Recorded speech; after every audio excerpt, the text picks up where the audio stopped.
Hey, what's up, everyone? This is Antoine Thomas, and I want to talk to you guys today because there's been something that's been on my mind. Let's talk about what's coming in 2022 because currently we're in January. There's been a lot of things happening in the world and in our nation.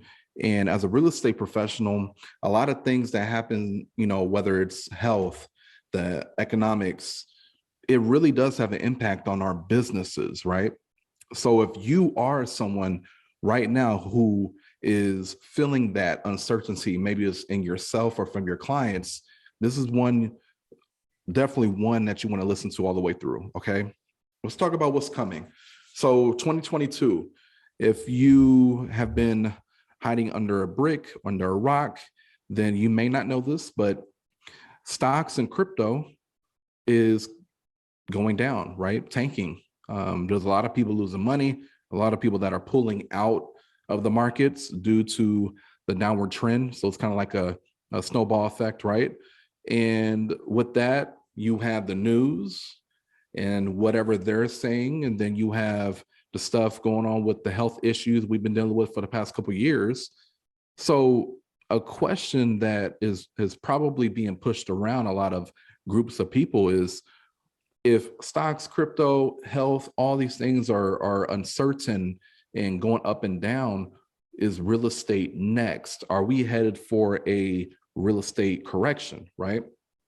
Well, something that I learned is that history, it does not repeat itself. However, it does rhyme, okay? So my question for you is, what are you doing today to prepare yourself for the correction? Okay. And I'm not making this video saying that there will be a correction today, tomorrow, next month, next year. What I'm saying is, for you to be a true professional and for you to be able to sleep at night and for you to make sure your family's protected, you got to prepare. You got to make sure you're ready. Okay. If things go to hell, are you ready? Are you prepared? A lot of people, I don't want to say a lot of people, but there are a lot of people that I have spoken with, and they haven't really thought that far.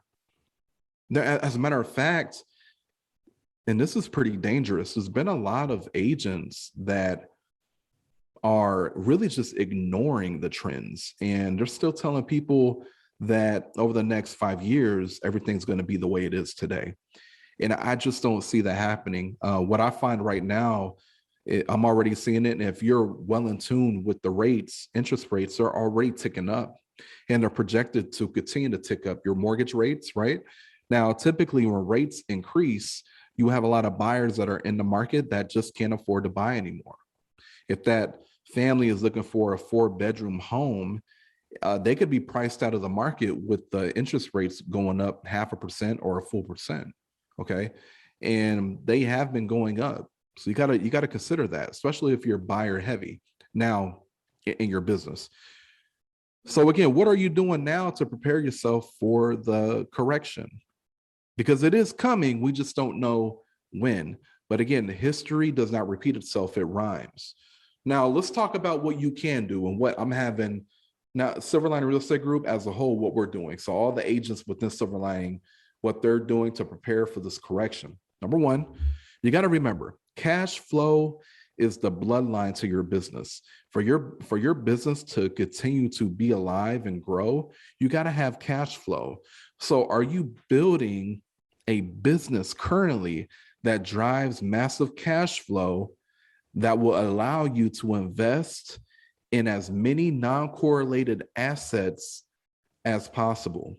And what I mean by that is, when you are making enough residual income, are you investing that money into stocks, into crypto, into real estate? Which stocks, crypto versus real estate, they're not really related, right? So those are non-correlated. Into gold and silver, into building other businesses, into using strategies around your whole life policy, right? Which they call infinite banking. Into, if you're with like a brokerage that we're with the Real Brokerage, there is a thing very similar to EXP, called revenue share. That is another what you can call an investment vehicle, right? That's non-correlated. Okay, so what are you doing to prepare yourself? Well, you got to have cash flow and put that money in areas that's going to continue to help it grow. Okay, now keeping all the money in a bank account, all your money in a bank account, that's probably not the smartest thing to do considering inflation. Okay, so keep that in mind. As a real estate professional, you got to be aware of this stuff. You got to think bigger. Okay, another thing you need to focus on is doubling down on lead generation. Doubling down. When you're making 20 contacts a day, great, make sure you're consistently doing that, but I say double down, do 30 to 40 contacts a day.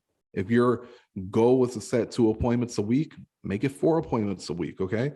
Because your appointments is the best leading indicator you can have. The amount of set appointments that you have per day or per week, that is showing whether your business is growing or dying, okay?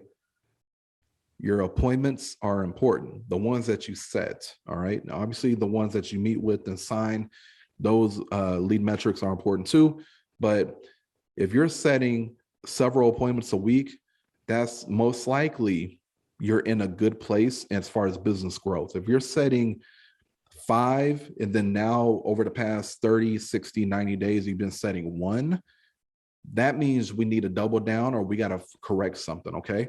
But it's just being aware of that and then double it down on the lead generation activities.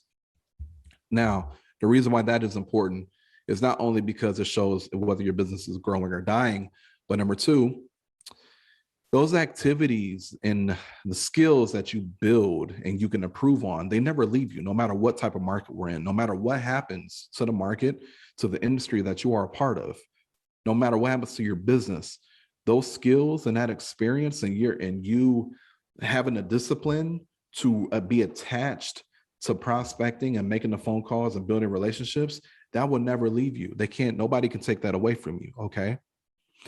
And I don't want to make this video too long. So I'm gonna leave it with this. This will be the last point. You got to get in proximity with people who are like-minded, high-level thinkers, high-level doers, okay? You got to get around people like that, because what type of conversation do you think they're having every day? The conversation I'm having with you right now, what I'm talking to you about right now. If you're not around those people, you know what they're talking about? They're talking about things that aren't necessarily going to help your business 1 year, 2 years, 5 years from now. They're talking about things that probably you don't have control over, that are more negative, or it could be things that aren't necessarily a bad thing to talk about, but a lot of that type of conversation isn't benefiting you in the long run, i.e. sports. Super Bowl is coming up. Maybe a lot of people are talking about the games over the weekend. That's cool to a degree to talk about it, but are you also talking about business? Are you talking about growing? Are you talking about becoming a better lead generator, a better business person, a better CEO, CFO, right? A better investor? Are you having those type of discussions ever? Look in the five people you spend the most time with. Ask yourself, am I having these discussions often? And if you're not, I'm saying get in proximity with people who are having those discussions, okay? Because that's going to help you be prepared for what is coming. So I'm going to leave it there. That is what I believe is coming. There will be a correction. We don't know when. The key is to be prepared for when it does come, okay? And how you can be prepared is by taking the action today, all right? Okay, hope that was helpful. Like the video, comment below. Let me know if you agree or you disagree. Let me know what you're investing in, right? Again, the key is non-correlated vehicle assets, and then or asset vehicles, and then just kind of give me feedback. What do you think? Because at the end of the day, we're all here to learn from each other, okay? And there are so many different ways that you can approach what how to get through what's coming. But the reality is there will be some people who do not make it. And the reason why we have these collaborations is we want to make sure everybody who's in this world does make it through. All right, I'll see you guys on the next one.